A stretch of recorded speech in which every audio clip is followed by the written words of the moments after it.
All right. So today we're going to be talking about, well, Apuleius and the cult of Isis and Osiris within the context of the novel known as The Golden Ass. And a lot of people are wondering just what this topic is about. What are we going to cover? I mean, what could we cover? Now, in a previous lecture, we talked about the cult of Isis, and we went in depth about it. But we focused so much upon Isis within the context of ancient Egypt. And if you remember that previous lecture, we got all the way to the Ptolemies. But we have to understand that the cult of Isis changes quite a bit during the Greco-Roman period. It does. It deserves its own lecture because there are so many new additions and new ways of looking at it that it deserves a talk in its own right. And so this is what this talk is about. Now, of course, the person who gives so much in the way of details of the cult of Isis happens to be, Apuleius, and of course, it happens to be within his work known as The Golden Ass, this novel. So he gives a lot of information. It doesn't mean that's all we're going to be talking about. So we're going to be talking about all different kinds of topics as related to the cult of Isis during the Greco-Roman period, during the time of the Greeks and Romans, mostly the Romans.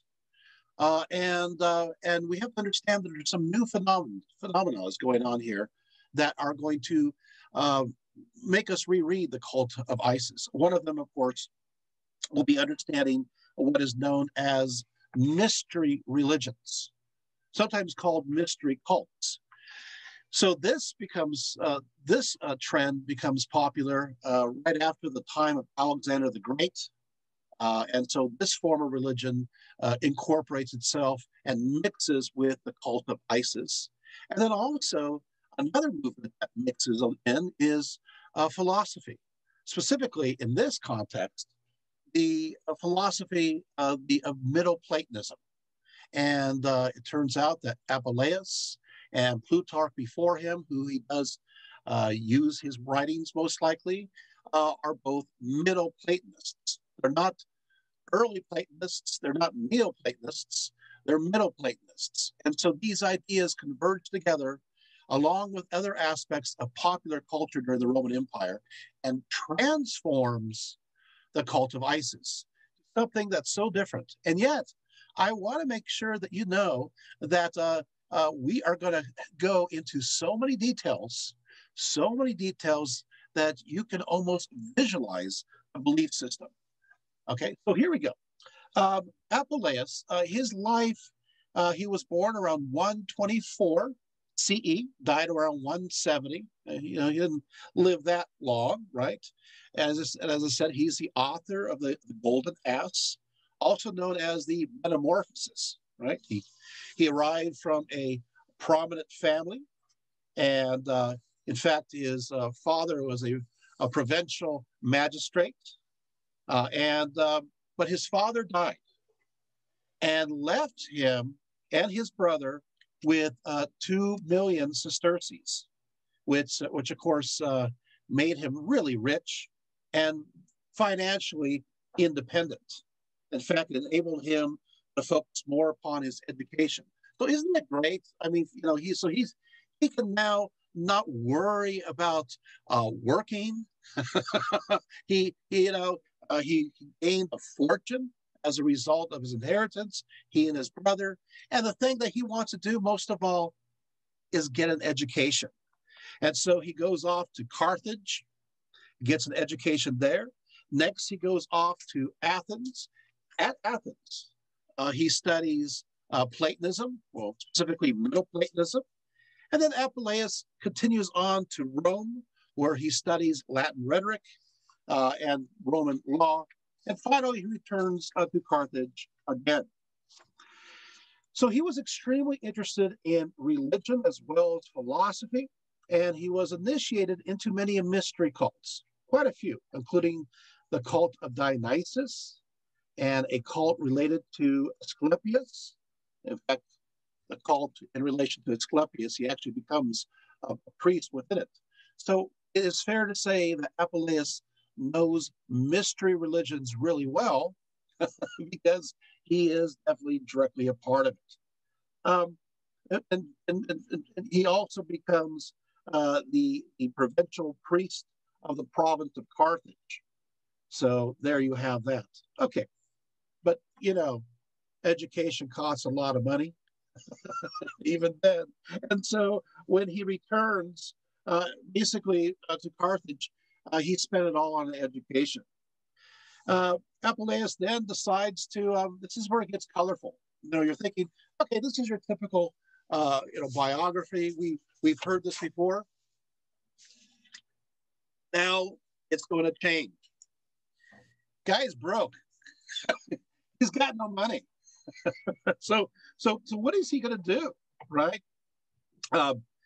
So he decides he's going to go to Alexandria, but he becomes sick, and he stops at a place at Tripoli, and he is graciously received by his friend by the name of Licinius Pontianus. Pontianus, he was an old friend that he met back in Athens. They studied together. They studied Platonism together. But now his friend has a mom. The mom is known as Pudentia, and she takes an interest in Apuleius. Yeah. And he takes an interest back. She's also extremely wealthy. She's a widow. And she was interested in marrying Apuleius. No, Apuleius is broke. So he's thinking, this is going to work out, right? So they get married. Well, what happens is that his friend then gets married in turn, and he gets a little bit nervous because he knows that if mom dies, Apuleius is going to get all the money, and he's not going to get any. And so they try to come up with an idea to get rid of Apuleius, to force him to go away, to force him to get a divorce. And so the story even turns further.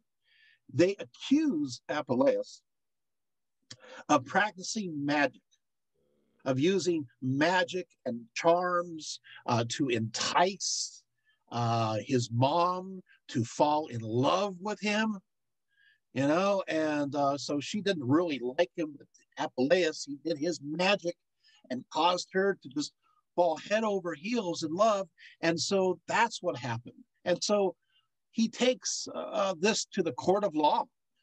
So actually to Claudius Maximus, the proconsul of Asia, and made this ridiculous accusation. We still have, to an extent, the defense made by Apuleius, known as the Apologia, to the court for this claim. So when we talk about magic within the context of the Golden Ass, and the idea, got to remember that Apuleius was accused of doing this wicked magic, which of course he says in his speech that he did not do whatsoever.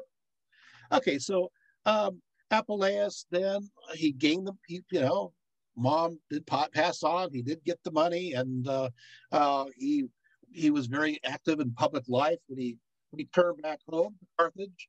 In fact, he was in charge of exhibiting gladiatorial shows of wild beasts in the province, and he endowed many things. And well, he lived happily ever after. And then he wrote this novel. So, but he did see himself as a philosopher. Now, I thought that was very important to understand his context, right?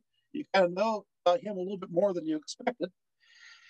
But his philosophy does kind of go a little bit into the work as well. So he wrote a work on Plato and his doctrine, and also another work on the god of Socrates, right? And in fact, he's the one who made the famous quote, "Familiarity breeds contempt." Have you ever heard that saying? That's Apuleius. Now, Now, what he did is he opens up his work, and he says that Plato has made a triple division of all nature, and especially of that part of which it comprises animated beings. And he is of the opinion that there are gods of the highest, the middle, and the lowest station, right? And so, he talks about a division of the gods. So he believes that there are the high gods, way up here, but there are the lower gods, and he believes the sun and the planets are also gods. But he understands these higher gods as invisible deities, right?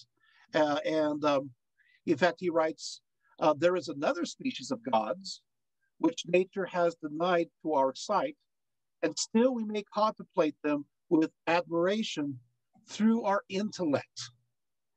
In the number of these are those of the 12 gods, who are included, for example, Juno, Vesta, Minerva, Ceres, Diana, Venus, Mars, Mercury, Jupiter, Neptune, Vulcan, Apollo, and others of the like. So he talks about that, and he says that that so many people have to realize is that these gods are spiritual in nature, and they're very far removed from us, very far removed from us.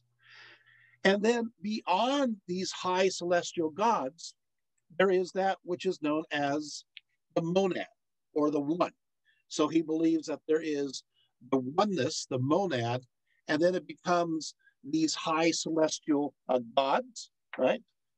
And but he says that we are not very well equipped because of our nature to understand them. Now, and so what is our nature? Again, when we talk about the golden ass, the work is about human nature. How does he see human nature? You know, when I first read this years ago, I had to laugh because human nature is not quite it's not quite what you would expect. It doesn't have a lot of confidence in us, apparently. He says about us. Now, think to yourself, he's describing us. He says, men, therefore, dwell on the earth, possessing the gift of speech, having immortal souls, that's what he believes, that's what he says, but mortal members, with frivolous and anxious minds. And we do have frivolous and anxious minds, do we not? With bodies brutish and infirm, of dissimilar manners, but similar errors, of presumptuous audacity, long-lived hope, laboring in vain with variable fortunes, severely mortal. Described as severely mortal, but taken all together in their whole species, eternal, quitting the scene in regular succession. I like that. We're quitting the scene in regular succession. It means we're dying.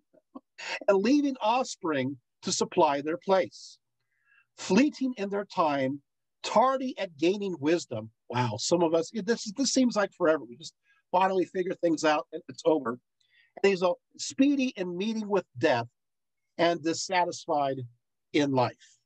You know, and I'm reading this, and you're thinking, yeah, this is from his philosophical work. This is the impression I get of how he views humanity when I read his novel. It's a perfect description. It works. But, you know, he believes also there are some that do gain knowledge of the higher realms. But he says that we have a poverty of human speech to be able to fully express it, so that we are limited. So he says, okay, so we have these higher gods up there. What's in between? He calls them daemons. These are the ones that are of the middle nature. These are the ones who, he says, who carry our prayers and bounties, supplications and assistance, being a kind of interpreter. message carriers for both. And so they have these daemons in between, and of course, then us. So you have the super spiritual, pure spiritual realm above. You have this realm of these daemons, and these daemons are spiritual, but they're also material. They're kind of this realm in between, and then you have us. And so that's what he believes. And he says that sometimes we are so tempted to follow our flesh. And he kind of follows Plutarch on this, where he believes that the flesh it weighs us down oftentimes. It's wicked. It brings us to our most base appetites. And then he goes, but so the spirit, of course, lifts us up, but not all of us. So this is kind of his idea. So the question is some people don't know, is he a philosopher or is he a novelist? There's a great quote by Richard Fletcher, says that this division pressurizes Apuleius' identity. As an author, it is clear that there are two approaches that seek to understand him, as either a novelist who dabbled in Platonism or as a Platonist who tried his hand at novel writing. Okay, so there you have it. So that's kind of his philosophy, and that's his ideas. So some of these concepts will also go into his work, and he'll view it that way. Okay, so let's move on to the topic at hand. Of course, we've been talking about it for a little while, and that is, I do want to mention one more thing. Isis, within this connection, Isis is known within the Greek and Roman context is the goddess of knowledge and understanding.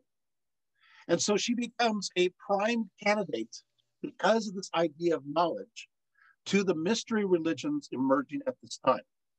So the Greeks sometimes view her in many different contexts. Sometimes they see her as the daughter of Hermes or Mercury, right? Sometimes they see her as connected to other gods or offspring from that. But they do also, within a Platonic perspective, they connect her in many cases with the realm of the spiritual cosmic soul. So the realm that's connected to this world, to the womb of the world. And Isis is connected within that context. And then they sometimes will put Osiris as like this logos, this messenger that acts in between Isis and then the great monad above. So you got the oneness above, you got Osiris, who's almost like a logos kind of character emanating from the one, and then being received by Isis. So you have this tripartite division there, and that Osiris will connect to the male gods, and as you find out from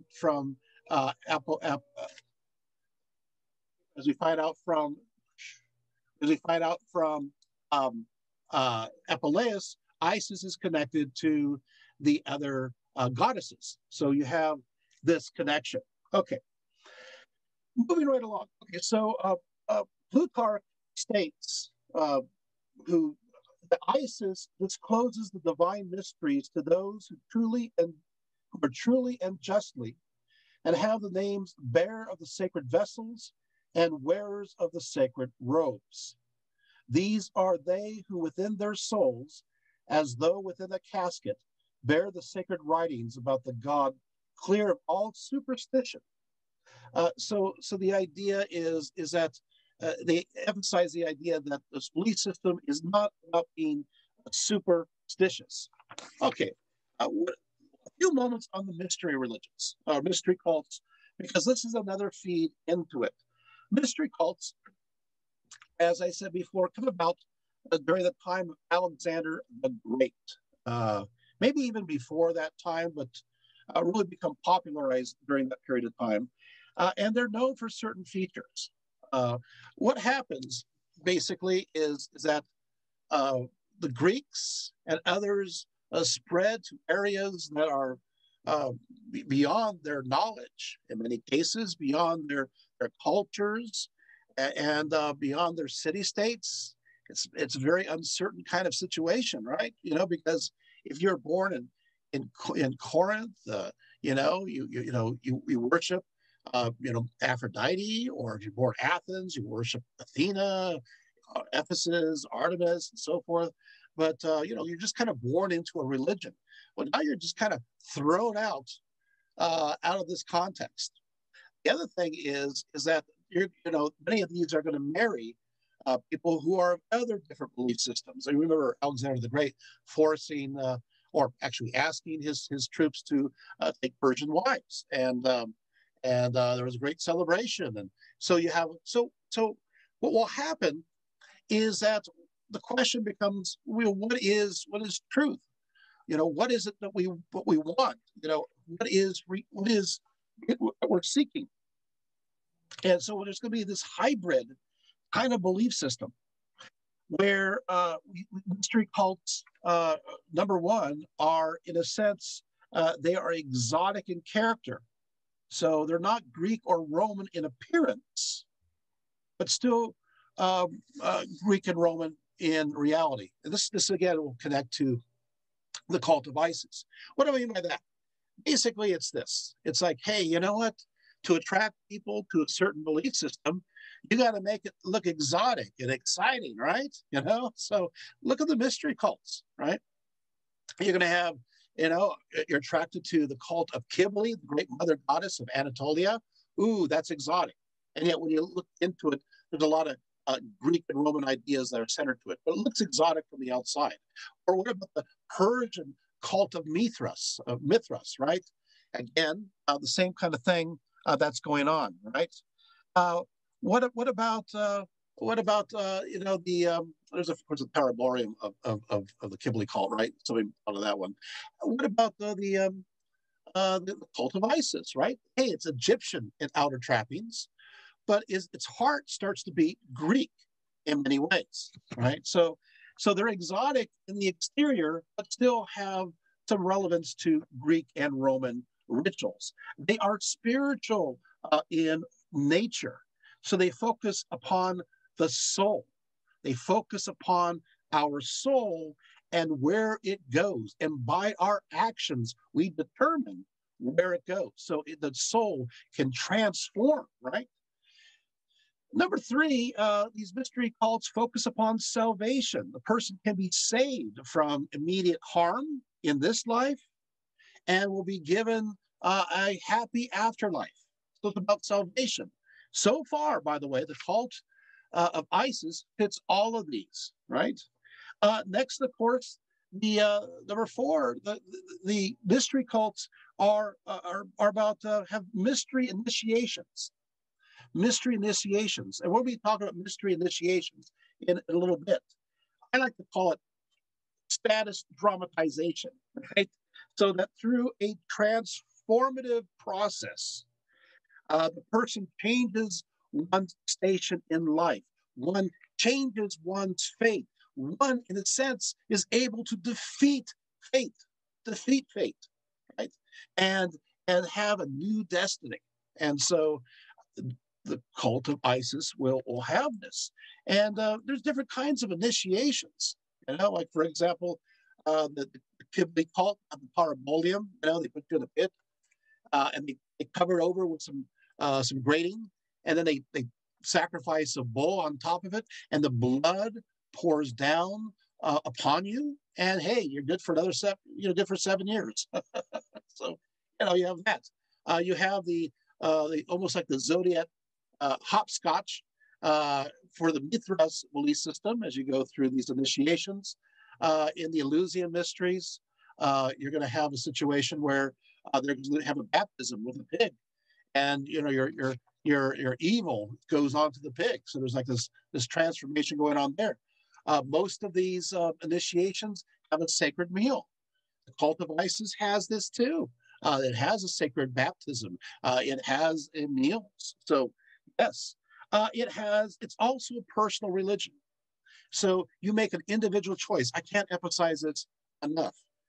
In the past, you're just kind of born into your religion. Now you make a personal choice, a decision to choose your God to worship for salvation. Sounds like in many ways Christianity, and yet this is 300 years before Christianity, these ideas are forming. And they continue, of course, afterwards too, right? They also are about votive offerings and vows that you offer something up in order to get something back. Like votive candles, you light this candle because you want to have a safe journey, and you light another one when you get to the other side. Which these ideas go into Catholicism, and they're all systems of faith, a belief that connect to faith. They're all about faith religions. Well, you have to believe in it. You believe in it by faith, and you are saved according to this. In fact, I'll be reading these lines right from Apuleius. He'll be saying exactly that. So you have this idea of salvation, of faith. You have these initiations. You have the soul's important. Wow, that really does have a lot of parallels in the way of Christianity. When it comes to the rites of these mystery cults, including the cult of Isis, they usually include things enacted, duromena, right? Things said, logomena, right? Things said, things shown, right? Dikemena, right? Things shown. So you have things that are enacted, drama acted out, things that are said, certain words, and finally, things that are revealed. So this is basically the mystery religions. Okay, now we're going to go and talk about the novel. So the Golden Ass. Okay, so what happens basically is that Apuleius, he journeys to Thessaly on business, and on his way, he's listening to his companions talk. One tells a story about a sword swallower, and was thinking to himself, and his companion was thinking, I can't even take a whole mouthful of cheese, let alone swallow an entire sword. And so they talked about that on their way. And they're on their way, actually, the one guy's on the way to the cheese market. But he's told by this gentleman by the name of Aristomenes, his traveling companion. He says, beware of a woman with magic powers, lest your intemperate speech do you mischief.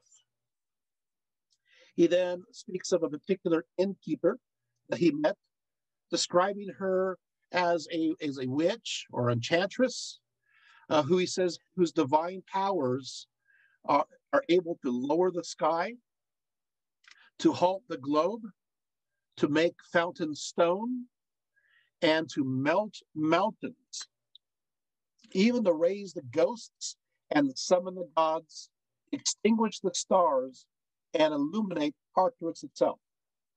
Well, that's kind of a lot of powers, right? So this person's enchantress has this ability to just change everything in a cosmological sense, which, by the way, as you well know, Apuleius, having heard his philosophy, doesn't believe.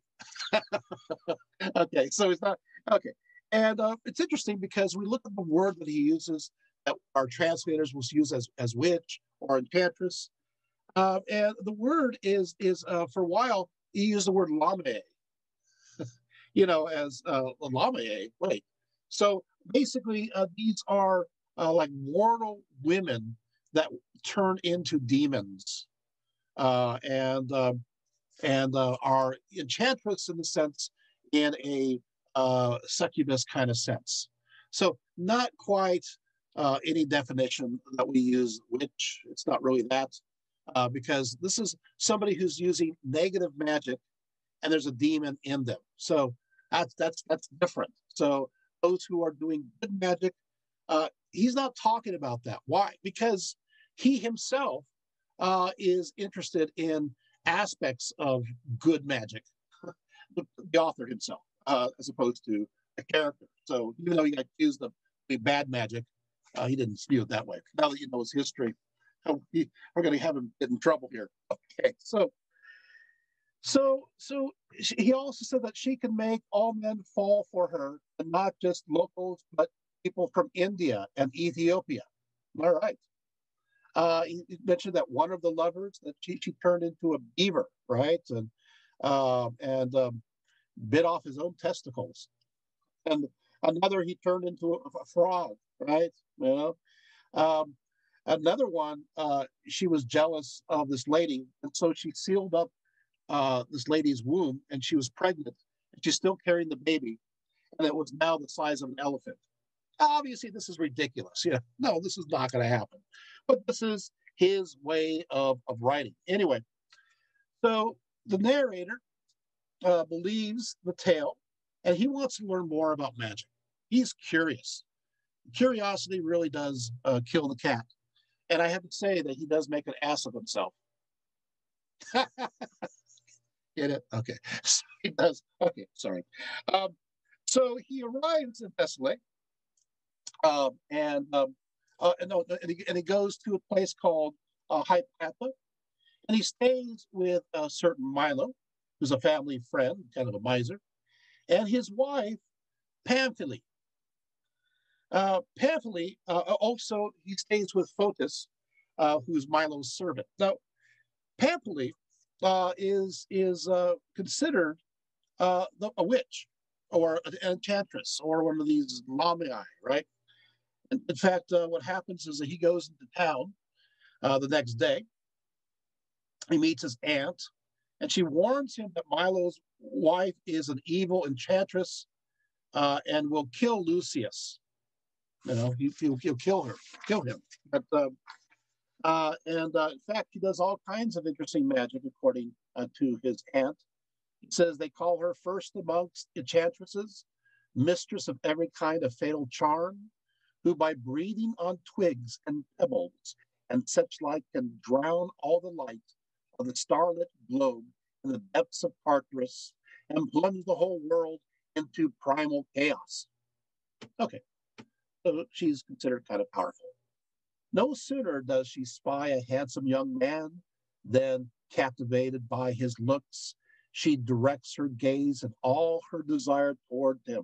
She sows the seeds of seduction, invades his mind, and fetters him with the eternal shackles of raging passion. He's always in heat, she says. Okay, so you get the idea. So he's been warned. Of course, Lucius now is going, hey, this is great. She must know a lot about magic, and I want to learn more myself. So, then we have a love scene. Because I told you the servant girl her name is Photis, and I gotta tell you, this love scene has almost a contemporary vibe. It almost seems. I'll read it to you because I want to show you just a little bit of how a semi-erotic novel is written. So just so hold tight here. Here we go. But okay. So he makes love to the girl Photis. Here he says, she was preparing diced innards for stuffing, minced meat, soup, and what I'd already divined with my nostrils, a wonderfully tasty sausage. She was neatly dressed in a linen tunic, gathered in with a bright red band beneath her breasts, rotating the cooking pot in her flower-like fingers, stirring it with a circular motion, at the same time flexing her body smoothly, her hips suddenly wiggling, her supple spine gently shaking, rippling delicately. I was transfixed by the sight, completely stunned. I simply stood, and so did that which a moment before had been limply asleep. At last I spoke. How beautifully, how delightfully, my dear Photis, your hips rotate that little pot. What a lovely treat you're about. happy and blessed for sure, that man whom you'd allow a dip of his little finger. With a ready and witty tongue she replied, away with you, my lad, keep far away from the heat. If the tiniest flame should touch you even lightly, you'll be badly burned, and no one but me would be able to quench the blaze. I who season things sweetly and know how to make a stew or a bed to please. End quote. And so he's really, this is a Platonist philosopher writing this. So so he's really engrossed in the materials. Okay, so there you have it. So he's formed this relationship with the servant Totus, as you can see. The next day, because the story is a whole series of different kinds of stories, so it's very entertaining at time. The next day, he goes to his aunt's home for dinner. I don't know why he just doesn't stay there, but he does. And he hears another story that I will just mention. There's a guest by the name Thelephoron, who tells this kind of ghastly story. And basically what happens is he arrives one day at a place called Larissa, and he's short on funds. So they call out, there's somebody who's calling out saying, hey, we need anybody to guard this dead body overnight. We need somebody to guard this dead body overnight. The thing is, you have to stay awake. You can't fall asleep. Just keep your eyes open, because it's been known in this area that those who are enchantresses, evil enchantresses, what they will do is that they will get the corpses and they'll cut off parts of the body to use in their magic, like they'll cut off their noses and ears. And this guy needs money. He says, I'll do it. Okay, good job. So he does it. He guards overnight. And of course, his eyes grow heavy, real heavy. And then he wakes up and he looks at the corpse.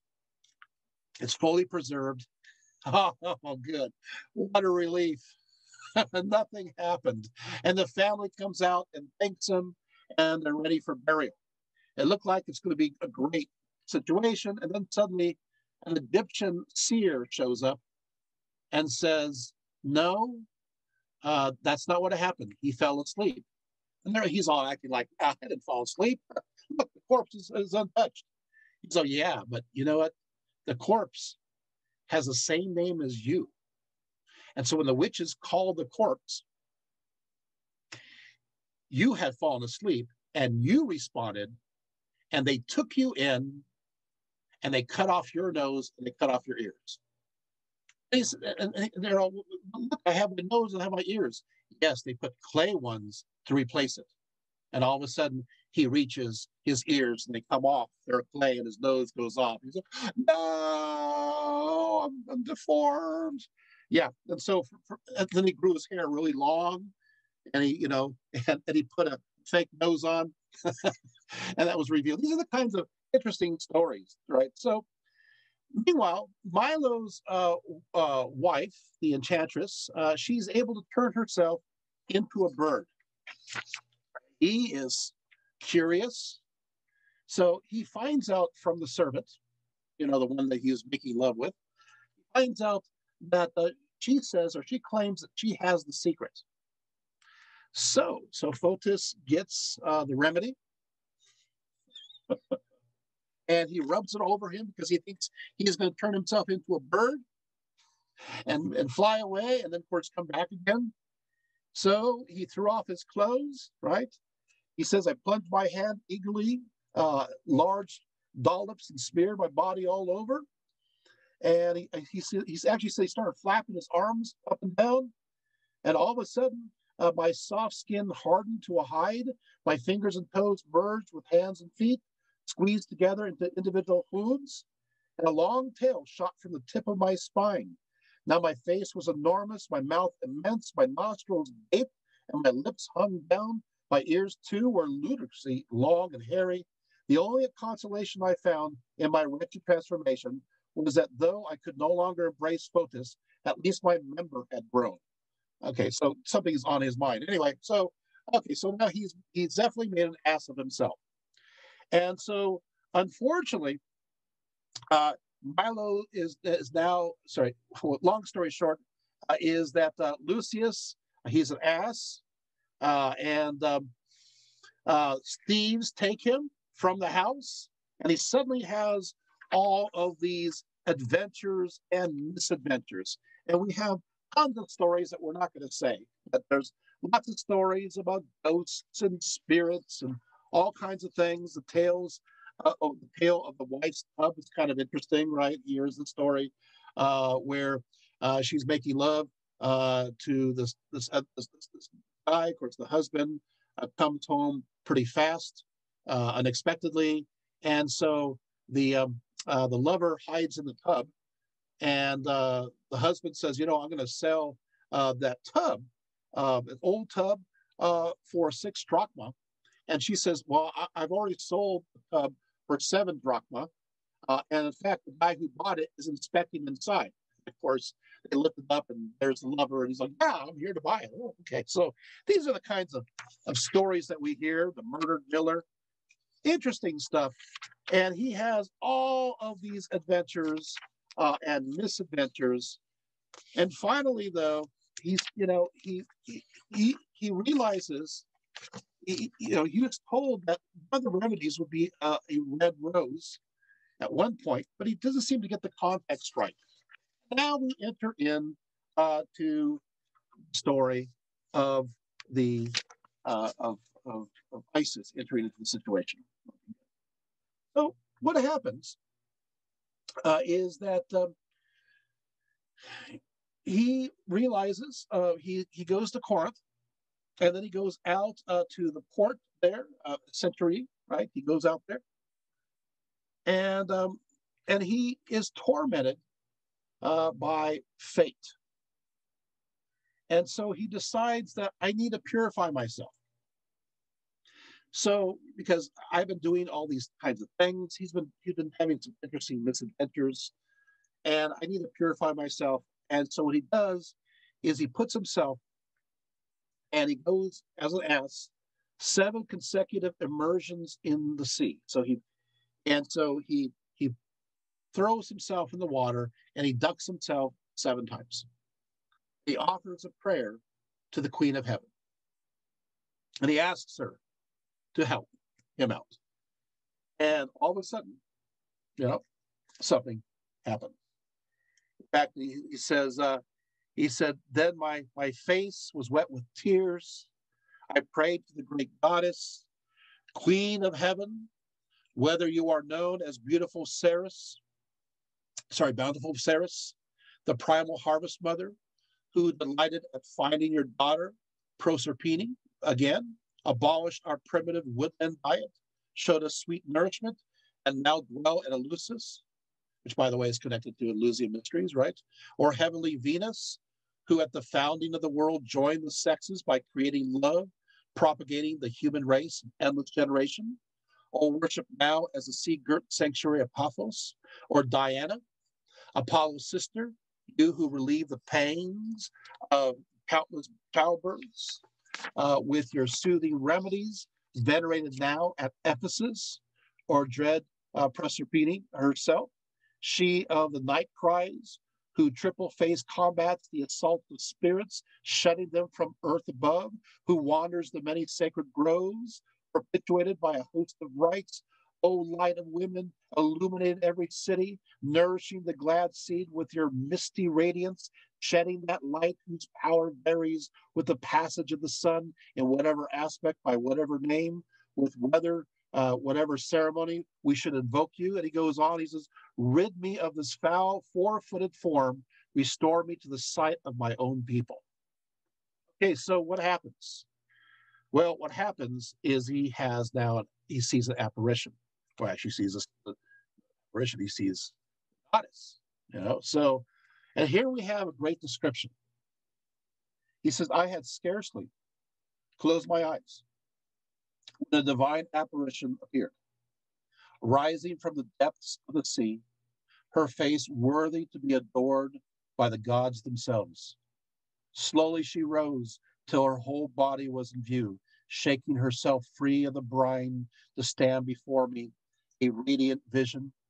If the poverty of human speech allows me, if the goddess herself grants me a wealth of verbal inspiration, I shall try to describe her marvelous beauty to you. So he is now having seen the goddess that he had called upon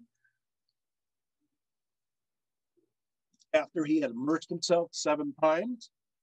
He says, firstly, her long, thick hair in tapering ringlets was loosely spread over her divine neck and shoulders, and her head was crowned with a complex garland of interwoven flowers of every kind.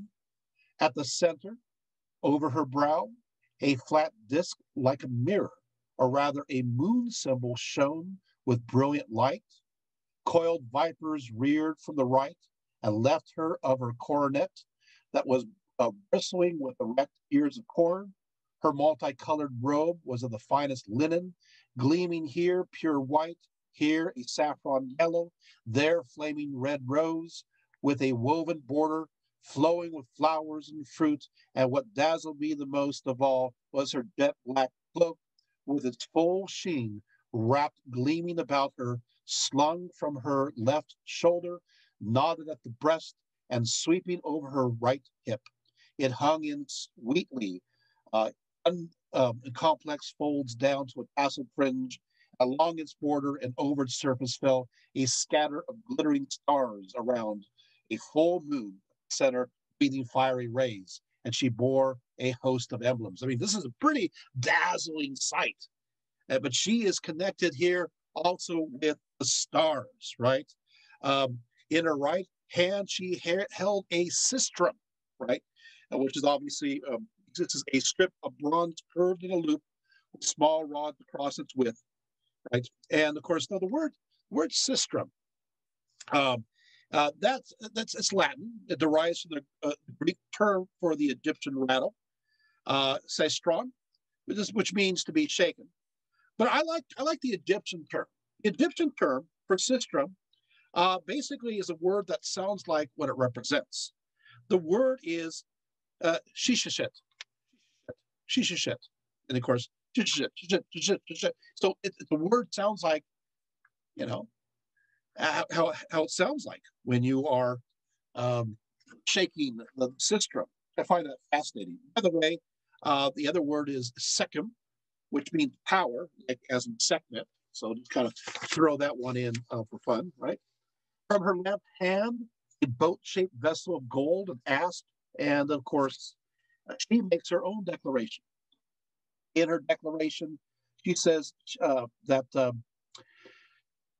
she, here it is. So I, mother of all nature and mistress of the elements, firstborn of the ages and greatest of power divine, queen of the dead and queen of the immortals, all gods and goddesses in a single form, who with a gesture commands heaven's glittery summit, the wholesome ocean breezes, the underworld's mournful silence, whose sole divinity is worshipped in differing forms with varying rites under many names by all the world. There at Pessinus, the Phrygian firstborn of men call me Cybele, mother of the gods. In Attica, a people sprung from their own soil, name me Cecropian Minerva. In sea-girt Cyprus, I am Paphian Venus. Dicnane Diana to the Cretan archers, the Stygian Proserpine, right, to the three-tongued Cilicians, and Eleusis, ancient Ceres, Juno to some, to others, Bellona, Hecate, Rhamnusia, and the race of the Ethiopians, first to be lit down by the risen sun's divine rays, and the Egyptians too keep an arcane lore, worship me with my own rites, and they call me by my true name, Royal Isis. I am here in pity for your misfortunes. I am here as your helper and your friend. And so she reveals herself as simply Isis, right? She is, her true name is Isis. It's interesting here, of course. This is the Greek word, right? Right. I know that in Egyptian you can have Aset or Eset for her name, but the Greeks called her Isis because it has it. In many cases, they'll say it connects to the word oida, which means knowledge. And Isis was connected with knowledge, special knowledge, within a Greek context. So that's why it's important. The name itself before could connect to the idea of being throned. The question is, does it mean throne mother? Or does it mean that she is the mother, throne, the throne that gives, that is connected to Pharaoh?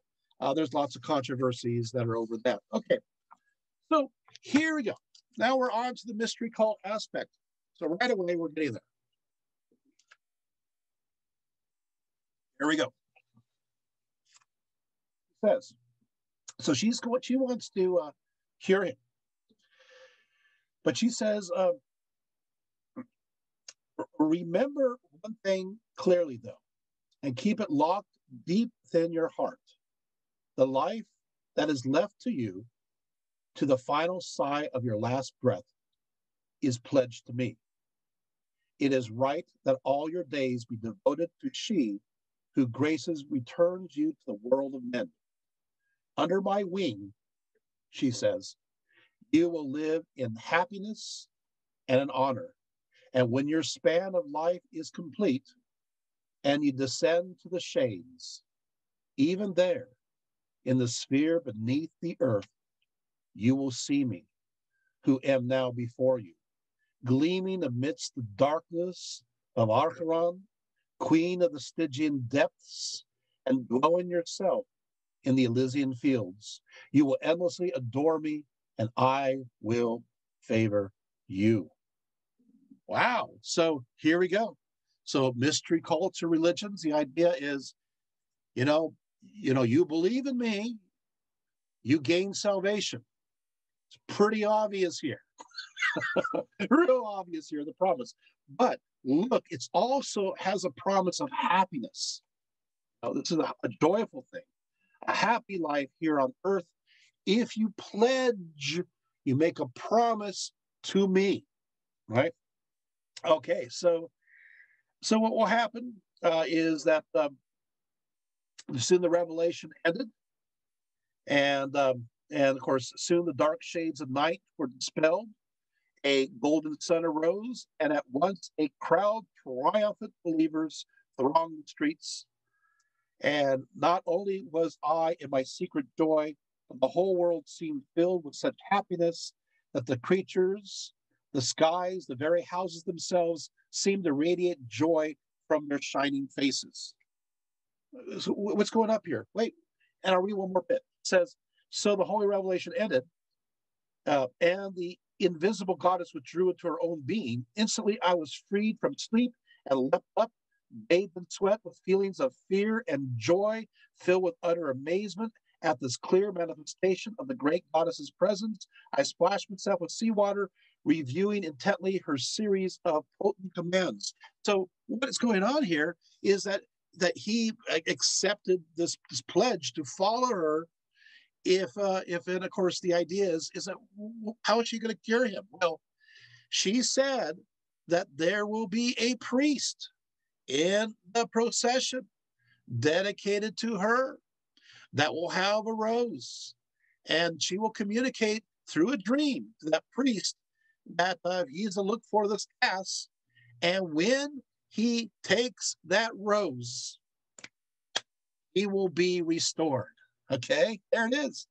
So, but you pledge yourself to me. This is the agreement. You guys got it? This is the pledge.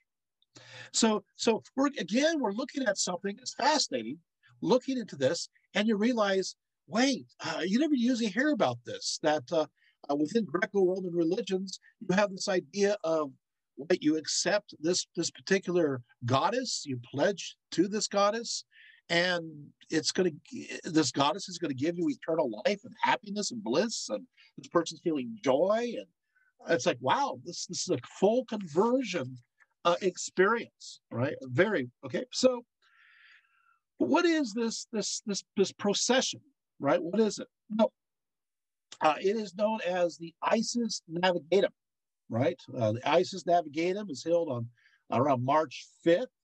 It's an annual festival. In fact, the celebration of this lasted for a very long time. all the way to around 416 CE. So, and Isis here is understood as this goddess to calm the sea, to make it favorable. So it is the end of the winter season, because nobody wants to go sailing during the winter, right? It's just too turbulent. But now, it's the opening of the sailing season, which is the opening for chances of trade and opportunity.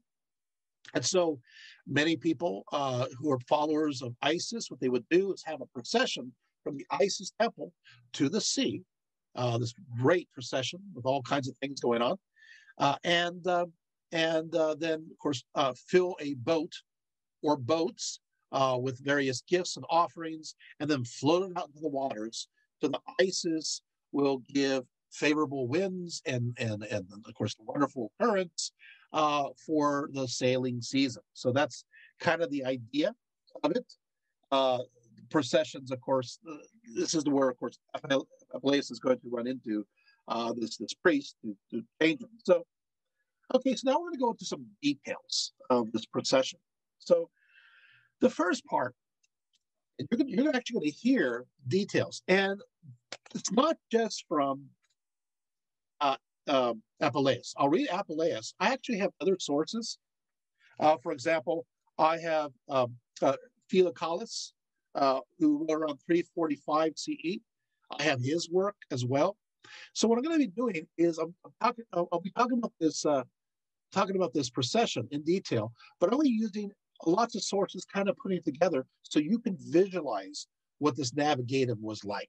Okay, so the first part, Apuleius calls it the crowd pleasers. It's comedy, it's buffoonery, it's something to make people laugh. In the ancient world, laughter could also be sacred. Yeah, laughter it restores the soul. The buffoonery, sacred buffoonery, making people laugh gets people ready to feel other kinds of emotions. It's like a dump start. So this is the part. So the first part is that it says they have one person wearing a soldier's belt, another wearing the boots, spear, and cloak, who's proclaimed as the huntsman. One person was dressed as a woman in a silk dress with gilded sandals and a curly wig, and walked in a mincing manner, he says. Yet another looked like a gladiator in helmet and greaves with shield and sword. There was a magistrate, it seems, with a purple toga and rods of office.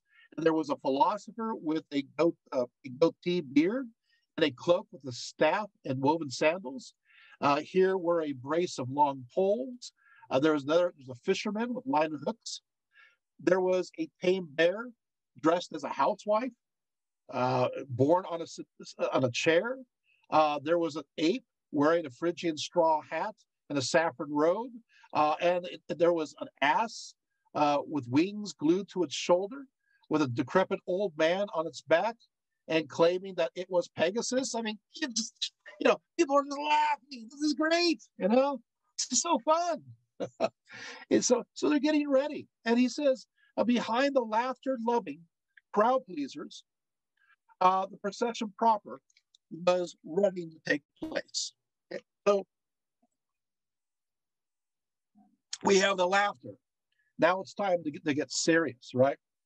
And so what happens now is that, in fact, he says, interestingly enough, he says, the procession proper was readying itself to celebrate the goddess who saves, the goddess of salvation.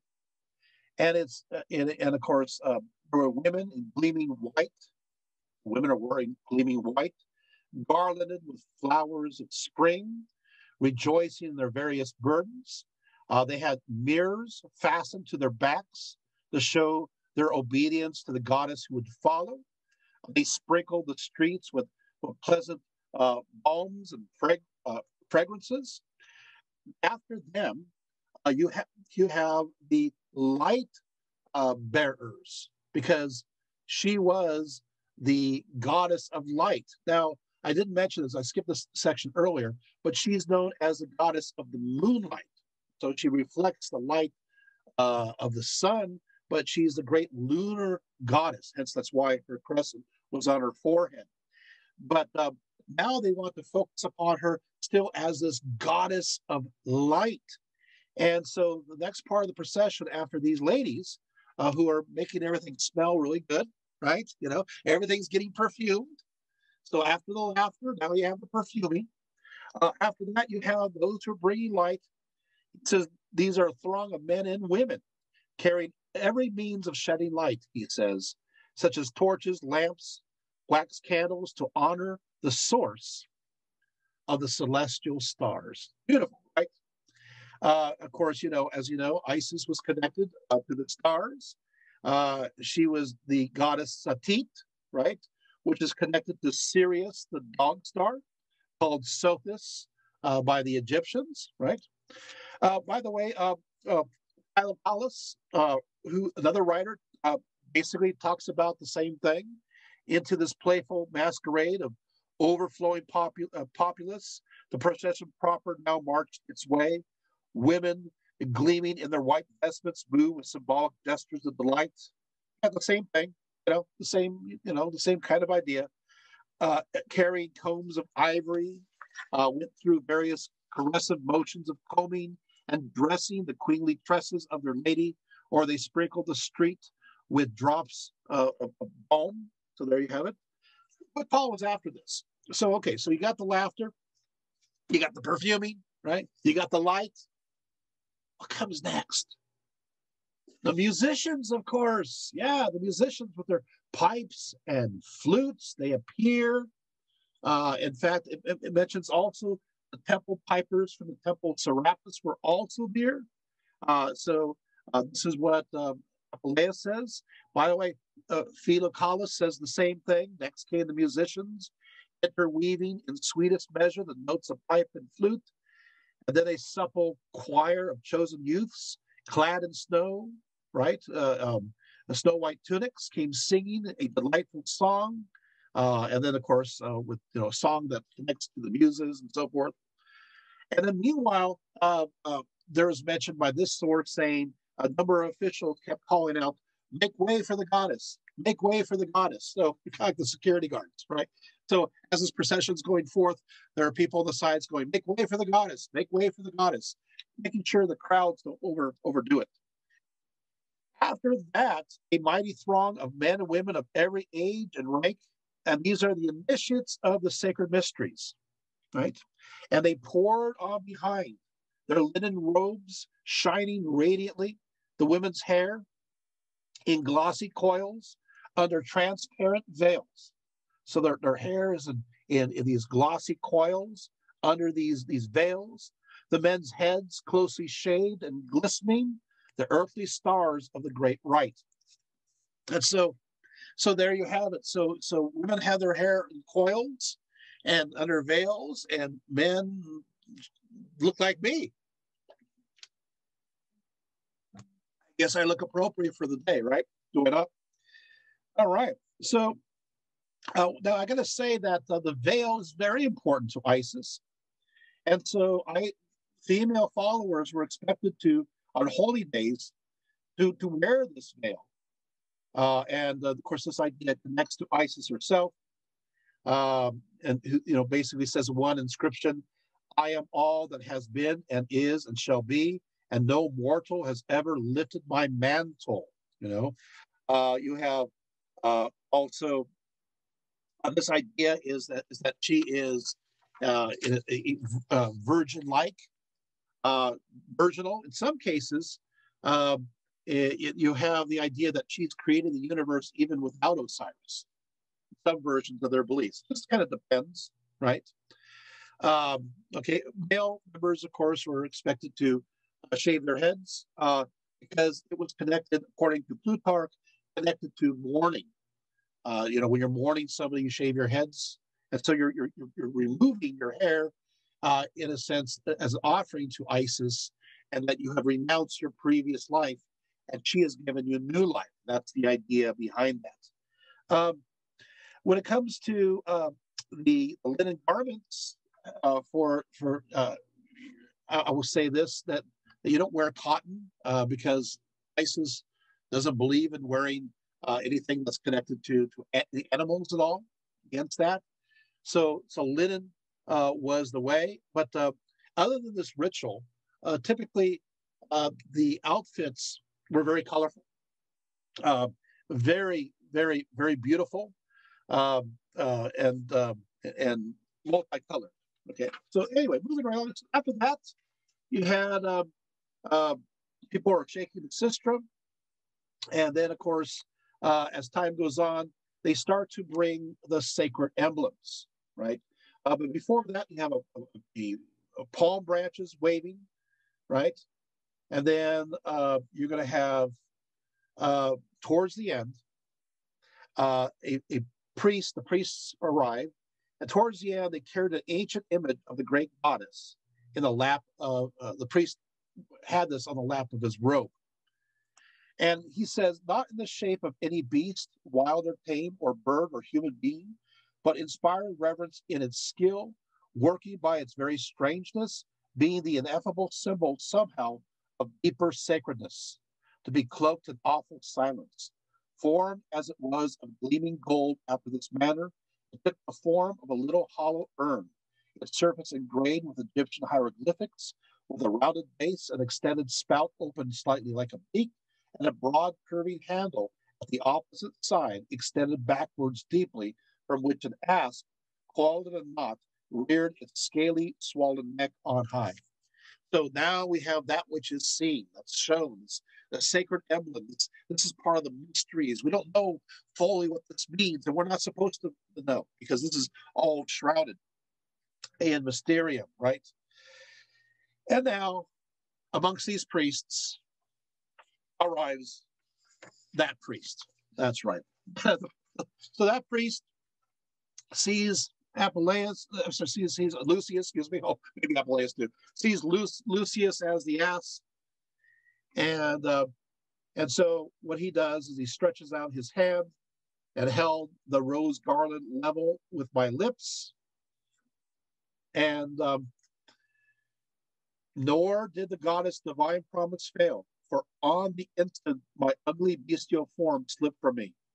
And all of a sudden, he is now human again. And he wanted to say something now that his mouth is operational. But quickly, the priest grabbed a robe of linen to cover him because he's naked. Because he was an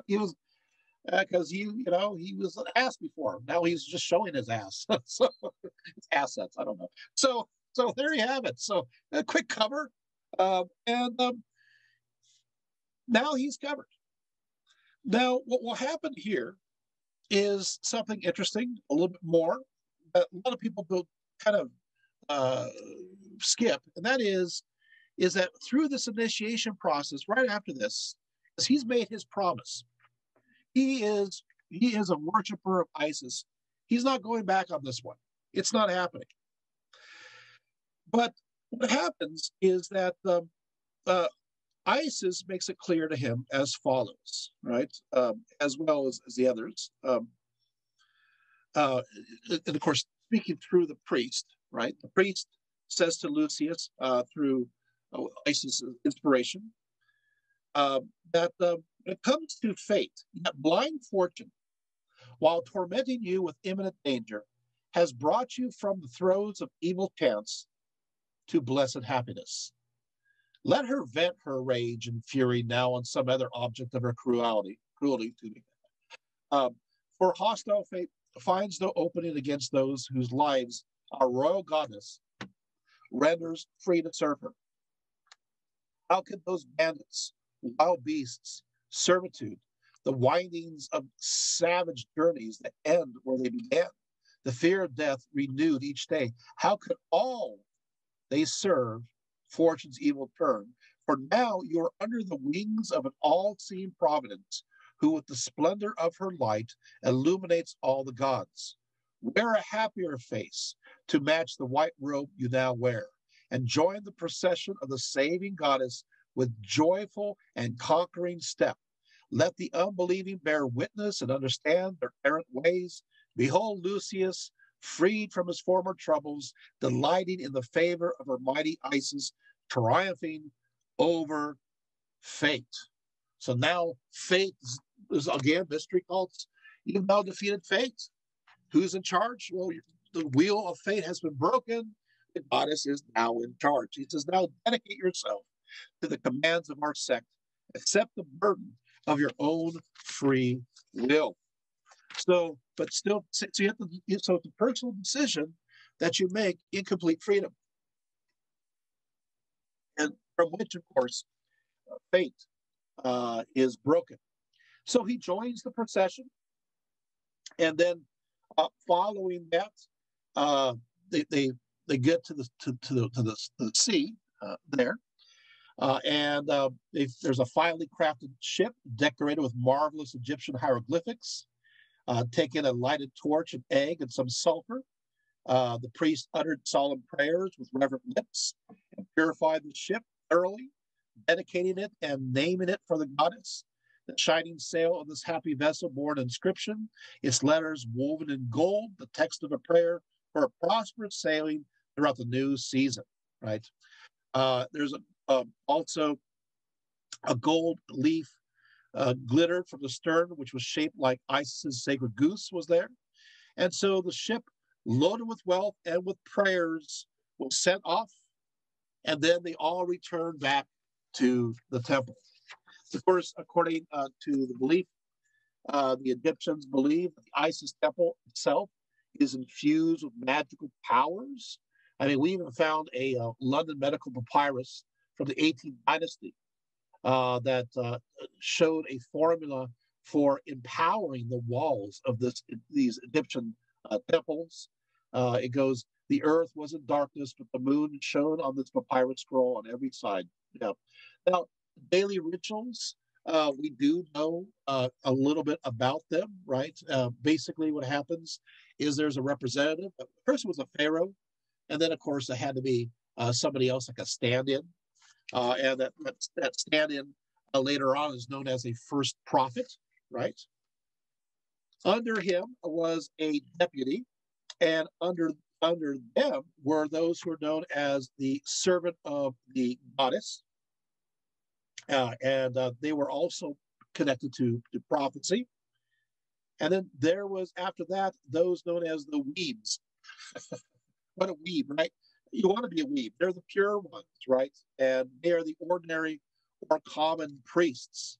And they're organized in 4 shifts, with each shift serving an entire month before standing down for 3 months to return again on the 4th month again. During this period of time, they were expected to be completely devoted day and night for the rituals reserved for Isis. All the priests were paid. Yeah, you get paid. Isn't that great? With their revenue drawn from set percentages of the offerings to the temple, as well as other sources of income. Yet they were not tax exempt. No, so they had to pay taxes from that.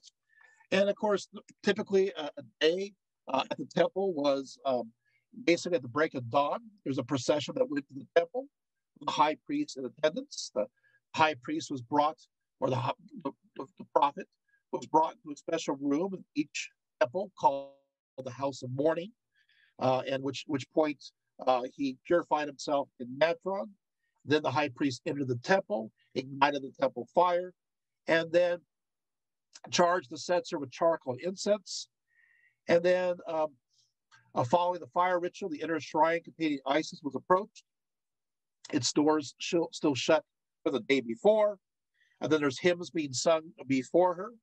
And then as well as other offerings given. And then, of course, more incense offered to the image of Isis. And then after the day is over, they would kind of, close up shop, sweep backwards, and after closing the sacred door. And that was pretty much it. This happened every day. Oh, and they would also dress up the image of Isis, and then at the end of the day, they would keep it dressed. The next day, they get rid of the outfit, and it'd be a new dress. So every day, Isis wore something new. Okay. Well, so meanwhile, all right, we covered temple worship. We're actually covering quite a bit, so I'm happy about that. So now, I want to say that Then he goes back, uh, and um, and he's filled with joy. The people bearing green twigs, sacred branches, and garlands, they had gathered, kissed the feet of the goddess, whose statue made of silver stood on the temple steps before scattering to their homes. And I gazed intently on the image of the goddess.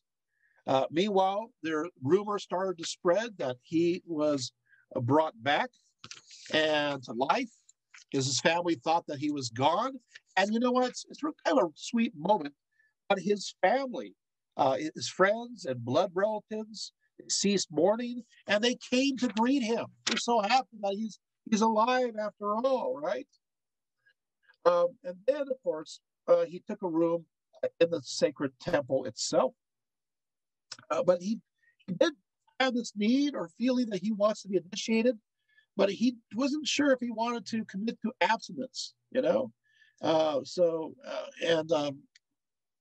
wants to maybe sow his wild oats.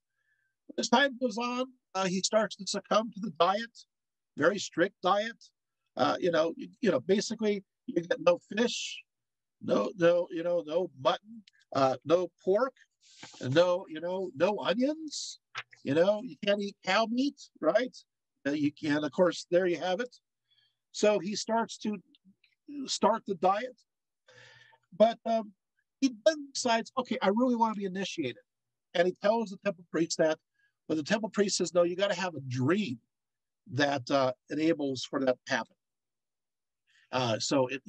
Isis will have to come in some kind of dream, or there needs to be some kind of sign for the initiation to take place. So he mentions, kind of interesting, he said the bright white sanctuary curtains were drawn, and we prayed to the august face of the goddess as a priest made his ritual rounds of the temple altars, praying and sprinkling water and libations from a chalice filled with a spring within the walls. Finally, the dream happens, and so now he does want initiation. And then we get this interesting line. I'm glad we still have time to mention this. Is that the sign of the goddess happens, and it says as follows: none of his order had been so wrong-minded, so determined on their own instruction, as to dare to take office rashly, or without the goddess's direct command, and thereby to commit a deadly sin. But it goes on, the gates of the underworld and the guardianship of life are both in her hands, he said, the priest said, and the rites of initiation are akin to a willing death and salvation through her grace, unquote. Indeed, continue, those whose term of life was drawing to a close, who already stood on the last threshold of light, if the sect's unspoken mysteries could be safely entrusted to them, were often summoned by the power of the goddess to be in a manner reborn through her grace and set again on a path of renewed life. Whoa! So this sounds kind of close to Christianity in many ways. Do you see this? How mystery religions really do connect in many ways to these kinds of ideas, right? And of course, but he realizes that he has to take the leap, right? So what happens is the purification. He goes through a ritual bath, he's purified, and then after that, he has to have a fast, and obviously no drinking wine. And then, of course, he's led into the sanctuary, into the innermost recess. And now we have the mystery. And yet, what I find is fascinating is that he's not going to reveal the mystery. Full-on salvic initiation ritual. I want to read this. He talks about it, but talks around it. He says, and now, diligent reader, you are no doubt keen to know what was said next and what was done. I tell you, if to tell you were allowed. If you were allowed to hear, then you might know. But ears and tongue would sin equally, the latter for its profane indiscretion, the former for their unbridled curiosity. Oh, I shall speak, such your desire to hear may be a matter of deep religious longing, and I would not torment you with further anguish. But I shall speak only of what can be revealed to the minds of the uninitiated without need for subsequent atonement, things which, though you have heard them, you may not well understand. So it's kind of a parable, right? It's a mystery. He's all solicit and believe in what is true. I reach the very gates of death, and treading Proserpine's threshold, yet passed through all the elements. So he went down the very gates of death, went to Proserpine's threshold, yet passed through all the elements and returned. I have seen the sun at midnight shining brightly. I have entered the presence of the gods below and the presence of the gods above, and I have paid due reverence before them. So we have this initiation. He dies. He dies to himself, and he goes to the underworld, and he's brought back to life. So he dies, and now he is fully initiated into the cult of Isis, right? Concerning her mysteries, Plutarch, another writer, states that Isis discloses the divine mysteries to those who truly and justly have the name of bearers of the sacred vessels and wearers of the sacred robes. And so he emerged, Lucius emerged, wearing 12 robes as a sign of consecration. 12 robes, the sacred dress, right? Well, what is this? Well, some people think since he was doing this at night, these are the 6 hours of the night as he descends and as he ascends, and these robes represent that aspect. And of course, I held a burning torch in my right hand, and my head was gracefully garlanded with a wreath of gleaming palm leaves projecting outward like rays of light. And then, of course, he stays there for a while in total and complete joy, praying right before the statue, image of Isis, holding on to her feet, not wanting to leave at all, enjoying the ineffable pleasure of gazing on the goddess's sacred image, bound to her by an act of beneficence I could never repay, and he's joyful. What happens then? Well, he goes off to Rome, and in Rome, Isis reveals to him that he should be initiated into the rites of Serapis, because the two go together. And then he gets initiated again into another mystery of Isis that is in Rome. And then it mentions the fact at that point, after this third initiation, he shaves his head and he shows it to all. And he is successful in his life after that, and he is happy. And of course, the credits roll. And now I believe you have a real good understanding of the cult of Isis from the context of the Roman period. Thank you.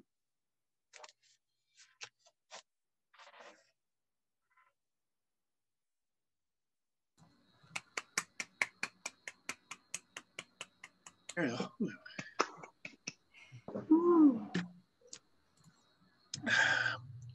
There we go. Any questions? A lot of details, right? Were there any like sources of home worship in the cult of Isis, or no? Is any what? I'm sorry, what? Were there any sources of home worship for individuals in the cult of Isis in antiquity, or no? Yes. Oh yeah. People, because we find a lot on personal religion in connection to Isis. So it's not all public, but it is when it comes to the initiations. The initiations are public, but your veneration, you have this. I'll just tell you places. So at Ephesus, for example, we find images of Isis in the household areas. They were connected to the household niche, a place where people would venerate the various gods, goddesses. They had a sacred place within their homes, much like you see today within the new households, right? Or Catholic household, right? You have your altar. Well, the home altar was very, was part of a personal religion, and the image of Isis is there, and sometimes Osiris. I have an image of Osiris. I showed it to you guys one time, a real one. So yes, they did actually have these, and the archaeological evidence proves that there are fragments of references to worshiping these in your home. But we've got to remember the nature of life is really public. So, so even though we have this idea of the duality between public and private, and the reality is that think of many countries. You live in a village and everybody knows what's going on. That's a good way of looking at it. You can't keep a secret in your belief system or your perspectives, your ideals. So there's this collective mentality. So even if you have your own personal religion, it automatically by default becomes public. Is that making sense? Except that's what makes Christianity so strange, is like people would meet privately and secretly in these places. But there's secrets within the Isis belief system. There is, absolutely, when it comes to the big mysteries. What you heard, though, lots of it is very public. Does that answer your question? Yes, it does. Would you be able to direct to sources I could read more on this topic, or no? Not right off the top of my head, because there's not much there. But there are anthologies of personal religion. I have them back there, but I would have to leave the screen. That give excerpts from primary sources on private practices as opposed to public ones. But there's still a problem when it comes to that the private public modern sensibility to that. Those ideas. If you're from certain places of the world, you know exactly what I'm talking about. And I spent some time in these places too, where like in Turkey, for example, and everything just kind of runs together. You don't really have private life in some of those villages doesn't exist, and that's the way it was in ancient times in many cases.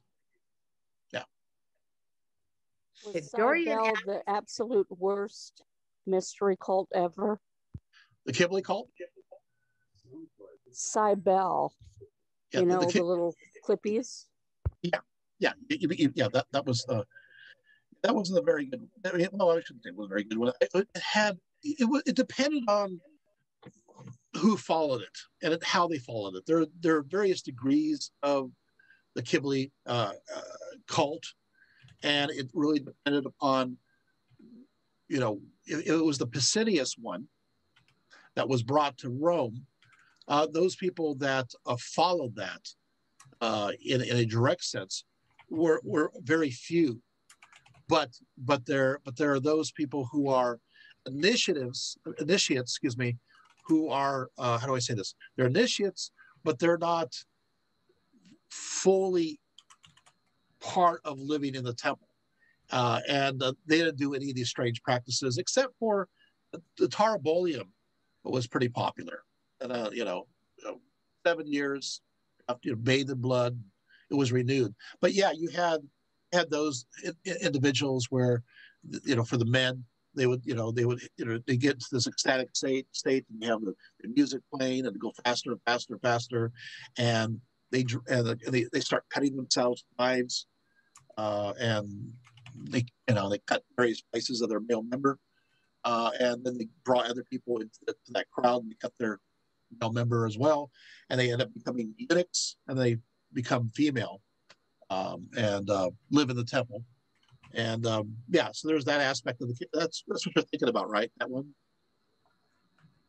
Yeah. Yes, I saw, and they've recovered one of the little tools, the castrating tools, and I'm like, I don't think I think I'd rather be a Roman priest than do that. You know. Well, Now the Isis one, you have degrees of people who follow. You have those who are the inner sanctum, ones that are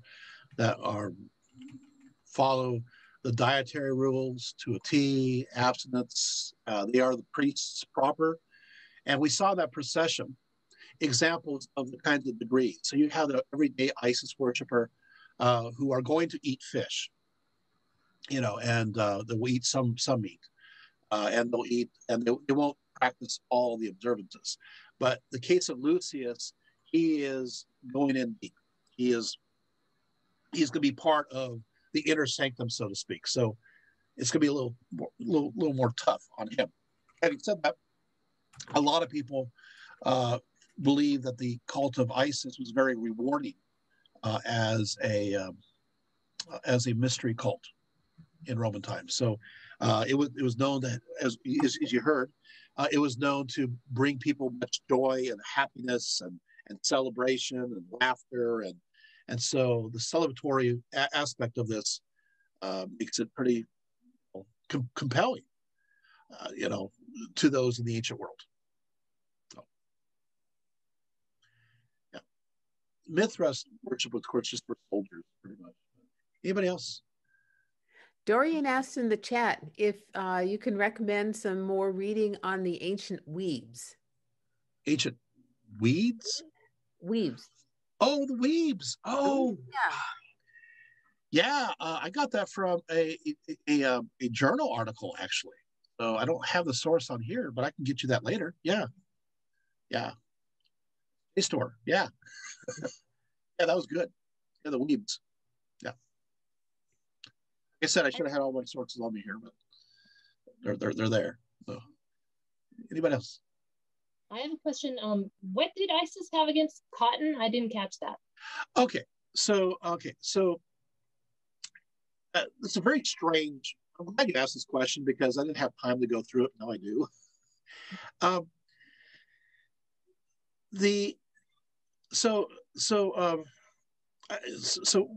Actually, I'm sorry. I meant to say this is sorry. I meant to say not cotton. I meant to say it was my mistake. I meant to say wool. So that was my mistake. So the idea of wool, and my brain said cotton, but no, linen's fine, but they don't want any wool. They don't want anything. And I said later on animal products. I'm thinking, did I say wool or did I say cotton? But yeah. So the idea is they don't want any animal products on your body. So anything that's animal products is considered unclean.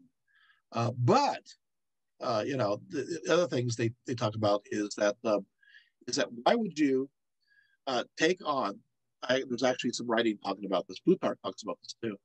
Like, why would you take on wearing animal fur? Why would you do that to warm yourself? I mean, why would you take? That's their body. You're taking their warmth away for yourself. Does that make sense? So if they think that's kind of messed up, I can see that. Yeah. So I guess they'd be against mint coats, right? Yeah, wearing furs. No, don't do it. So they're anti-fur, apparently. Form of deferment. Anybody else? I had one other question, if you don't mind. Okay. In the Grace translation, at least, he says like when Osiris comes to him, he says, I saw him in his true form, on the second night. Yeah. And it seems when in the ancient Greek myths, at least, if you saw a god or goddess in their true form, there was always some horrible price to pay for that. So is this like a difference of the era, or does this have to do with the mystery religions? That has to do with the mystery religion, because he sees also Isis in many cases. He believes in her true form too. So, and he's like, I'm gonna go ahead and describe her. This is what she looks like. So I'll go there. So what happens is this: the complexities of Middle Platonism. You have the true invisible gods that are beyond all. They're immortals. They distance themselves from men and women, and they don't mingle with us. And then you have their emanations that go into the material world. Okay, those emanations that go into the material world go into the realm of the daemons. Daemons, of course, we talked about earlier in the talk, where we go into the idea of that these are messengers. These are the ones that communicate with us. And so what will happen is they are able to connect with the material world. They're able to talk to us as from the invisible gods beyond, as it emanates, like the rays of the sun. It emanates, and as it goes further down, it becomes less and less light. So in many cases, what you're seeing here is the form, the true form of these, as is understood in the realm of the material context, right? But the symbolism is still there. That Serapis or Osiris is really connected to the sun-like aspect. And then, of course, Isis is connected to the moon-like aspect and reflecting, his light. But that Osiris himself, beyond that, there's the unknowable God or the monad. And so it moves through. So what you may be seeing is that Osiris and Isis, as manifested within the material world, that through that mixture between spirit and matter a little bit, so it forms an image. Does that make sense? But still, they would be like, if you really would completely see Osiris or Isis, you would not live. Or something bad will happen to you. But you could still see the essence of the light. And let's keep going here. The essence of the light. Well, I don't understand what that means. Oh, here it is. Let's use Christianese for this.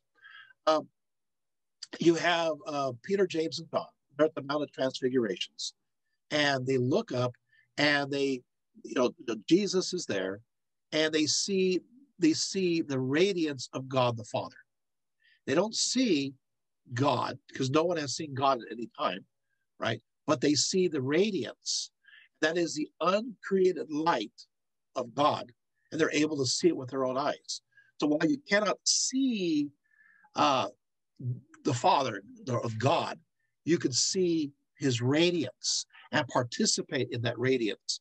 That idea is also found in Greco-Roman religions and also found in Greco-Roman philosophy, and it feeds into this idea that we can see the radiance. And what is Lucius talking about as the ass, right? He sees the radiance of Isis, that she truly is behind it all. She is the stars. She is the moon. She is the light.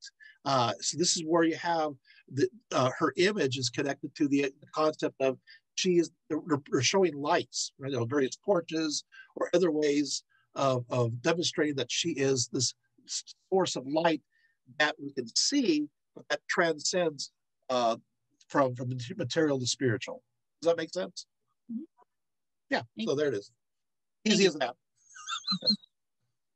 Any other questions? You guys got it? No other questions? Do you feel like you understand mystery religions a little bit more? Going into it slowly but surely? Yeah. Jamie is asking in the chat about other mystery cults to other gods and goddesses. Okay. Well, there's quite a few. I wrote a book on one. It's like almost 400 pages of. That's a big topic.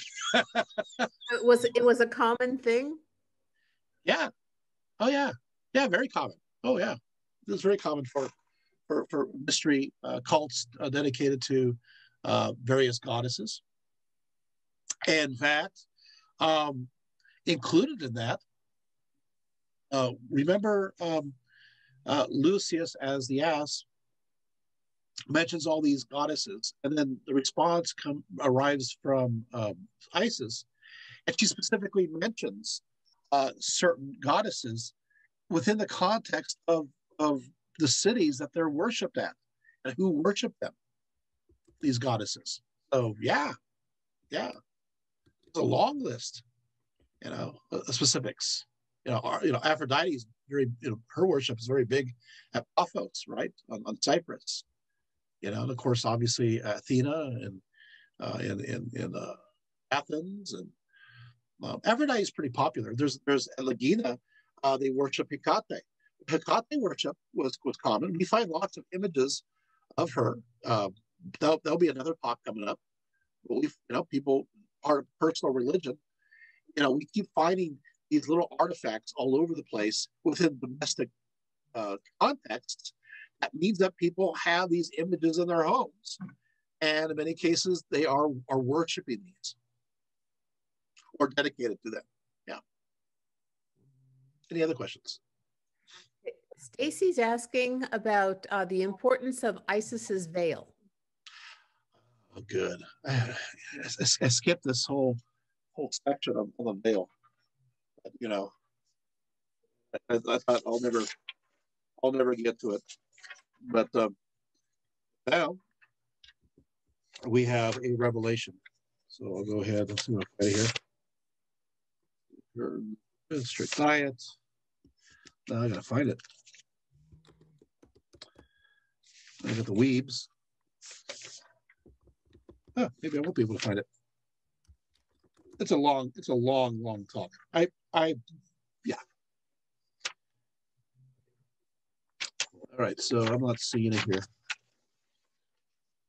The veil, basically, her head is veiled because she is the one who. Wait, I have it here. I'd like to give you the sources as opposed to just like here. I wrote down the word veil.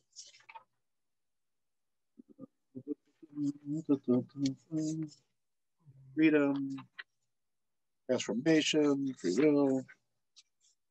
This talk is 40 pages long. Can you believe it? Got it. If I did find a veil, though.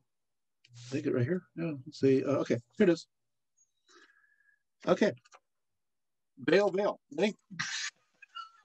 I can edit all this out. I figure I might as well get it. Here it is. Okay, so basically, female followers were expected to, on holy days, as I said before, to have their hair in glossy coils and to be wearing veils. Isis herself is associated with the veil, with the first mention of the veil of Isis appearing in Plutarch's work. I'm giving you sources. Mentioning a seated statue of a goddess in the Egyptian city of Sais that bore the inscription, "I am all that has been and is and shall be, and no mortal has ever lifted my mantle." Plutarch identified the goddess as Athena, whom the Egyptians considered to be Isis. So there's a connection there with Athena, who is this, has virginal aspects, right? That with the Greek context is being connected with Isis. And then, of course, you're going to get the veil that goes along with it because Athena is oftentimes connected to a veil. Sais was a cult center of the goddess Neith, whom the Greeks compared to their goddess Athena, and thus the goddess that Plutarch spoke of. In Plutarch's time, Isis was the preeminent goddess in the Egyptian religion. It was synchronized with Neith, which is why Plutarch equated the two. More than 300 years after Plutarch, the Neoplatonist Proclus wrote of the same statue in book 1 of his commentaries on Plato's Timaeus. In this version, no mortal is replaced by no one, and a third statement is added, "The fruit of my womb was the sun." Proclus said the statue was in the temple of Sais, but the inner areas of Egyptian temples were not accessible to anyone but priests, and it is unlikely that a statue of a deity would have been permanently veiled. Priests saw the cult image of the god every day when performing the temple rites. However, a statue in a temple's courtyard or halls could have borne an inscription similar to the one that Plutarch and Proclus related to. The first part of the inscription, again going, "I am all that has been and it shall be," means the goddess encompasses everything. This claim was commonly made of creator gods such as Ra, or Ammon in the Egyptian religion. If the same was said about Isis, it reflected her increased status in Greco-Roman times, in which she was often said to be the creator of the world. The second part, no one has ever lifted my mantle, implies that the goddess was virginal, a claim that was occasionally made of Isis in Greco-Roman times, but conflicted with the long-standing belief that she and her husband Osiris conceived their son Horus. Proclus' version suggests that the goddess conceived and gave birth to the son without the participation of the male deity, which would reflect Egyptian myths about Neith as the mother of the sun god Ra. So the Neith aspect will just kind of mix in together. Another possible explanation suggests that in the latter part of the Egyptian inscription, there is nobody except me, proclaims that all encompassing goddess was unique. But anyway, and then of course it goes into one more thing, and that is several other sources influenced the motive of the veiled Isis. One was the tradition that linked Isis with nature and the goddess Artemis. Well, a little bit. The Ephesian Artemis was depicted with round protuberances on her chest that may originally have been jewelry, but came to be interpreted as breasts. Isis was sometimes compared with Artemis, and the Roman writer Corbius in the 4th century wrote, Isis is the earth or nature that is under the sun. That is why the goddess's entire body bristles with a multitude of breasts placed close to one another, as in the case of Artemis of the Ephesus, because all things are nourished by earth and by nature. And so she, in a sense, is of this power. She has this glorification, and so we are profane. And there's more that goes on talking about because we are profane and we are not fit to see the light, the full light of Isis, then Isis needs to be covered, needs to be mantled, right, so that her full radiance is covered, and so the eyes of the profane do not see. Is that a full answer? I told you. Yeah. So usually when I do the lectures, I just skim over everything I write. This is what I write. But I skim. So yeah. So good academic stuff, but who wants to hear that, right? But there's your complete answer.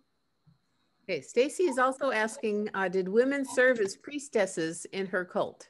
Yes. As demonstrated, even in the procession, there were priestesses in that procession. So they were there, yes. And they're depicted even at Pompeii, too, right? So you have priestesses depicted there in the art.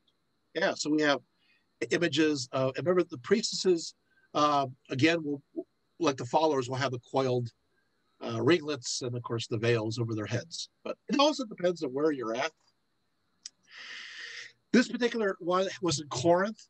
Had it been in Alexandria, you'd have more priestesses. Were they virgin priestesses? Yeah. But they were also, the men were virgins too, so everybody gets to be virgins. Now, having said that, there's always exceptions. So we find inscriptions of sometimes of those who are connected to the priesthood having husbands. So there's always exceptions. In fact, with Artemis of the Ephesians, we have tons of priestesses, and they're supposed to be virgins. And I have documented in my book, they're mentioning their husband. I'm like, well, they're virgins now, and then they have their kid.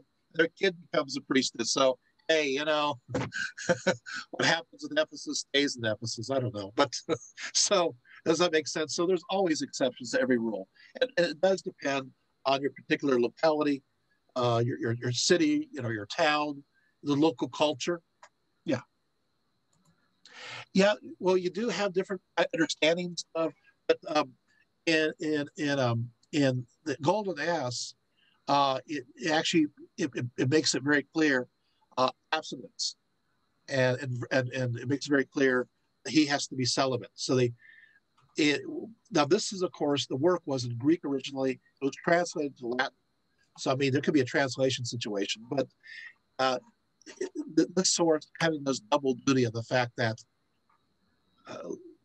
Lucius has got to give up his wild oats, and boy, he has wild oats. Stories there I could not tell you. There's one that's so bad that I'll tell you right now, because nobody's gonna be listening this long into the talk.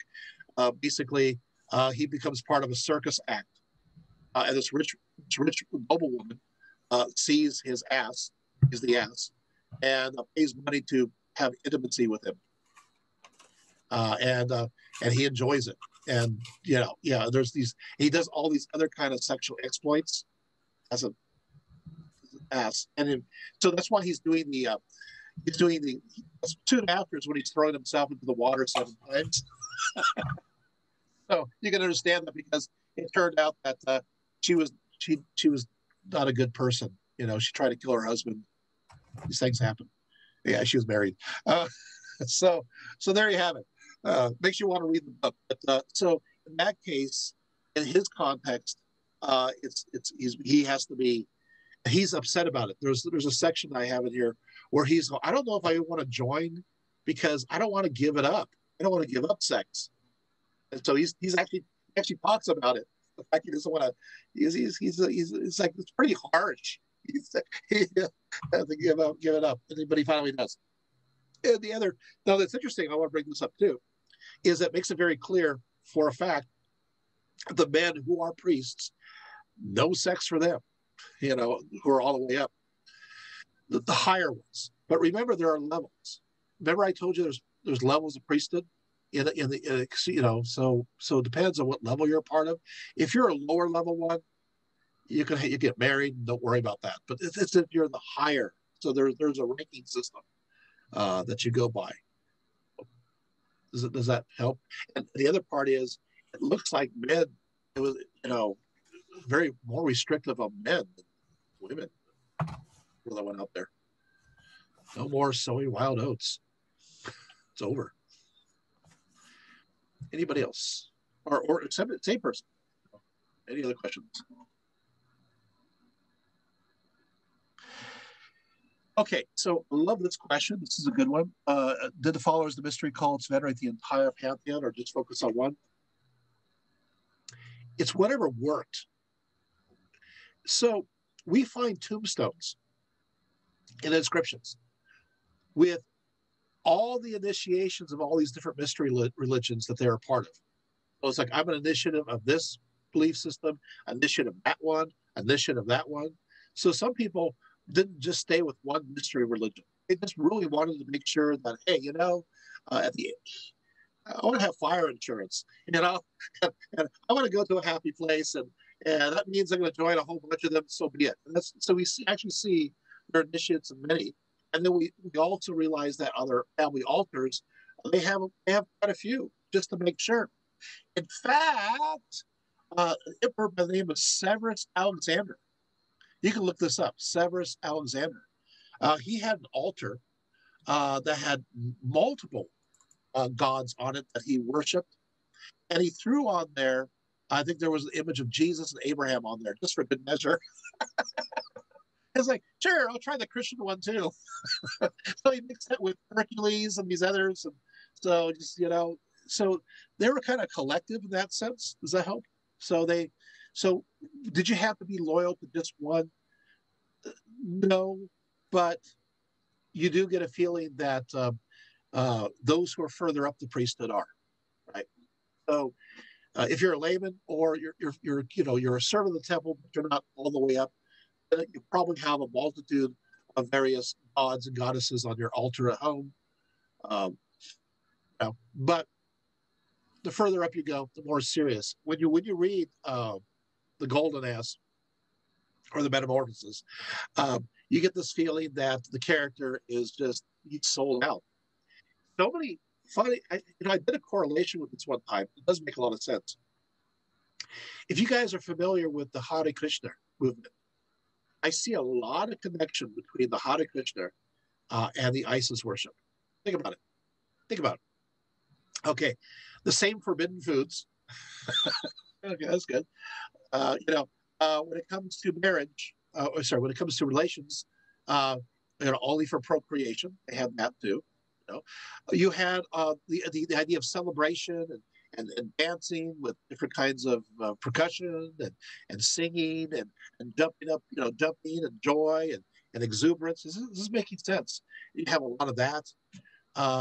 You have you have the shaved head, right, for the men, right? You have the veils for the women.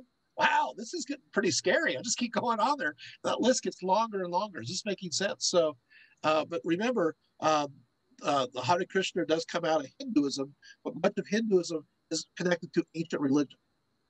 Ancient religion, which all these ideas participate in. I can think of even more is coming on there on my head, but I'm popping up. That help answer the question? Any other questions? Yeah, we covered it all. Did I review much? Yeah, you're welcome. Did I reveal too much of the veil? Lifting the veil.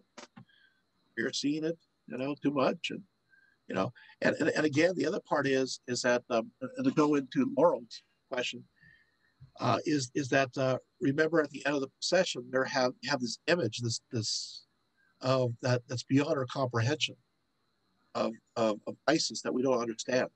So it's the idea of the ineffable. Ultimately, in a spiritual sense, she is beyond representation, but is able to represent herself as different goddesses in different images. But ultimately, she's Isis from this perspective. But she's showing herself in radiance as she emanates from beyond into the material realm through this intermediary area that is as a realm of the daemons or the messengers, and she's able to shine forth and touch us. But ultimately, she's a mystery, and she's beyond our comprehension. And she encompasses all the goddesses. She's the face of the divine feminine. Yeah, right. Right. Did you guys have fun? Oh, yeah. Oh, thank you. Yeah. Bad 80s comedy. Yeah. Yeah. I love the idea where they start the processions with a laugh. I think that's great. I think that's healthy. It gets, yeah. Thank you so much, Jessica, for being here. I think it really gets people in a good mood. And maybe they'll be more apt to move aside when they say, move for the goddess. They're in a good mood as it is. And as opposed to just saying, the coming and they're pushing people through. Get people laughing. Yeah. Okay. Well, if there's no more questions, I will be closing up. It was wonderful seeing you.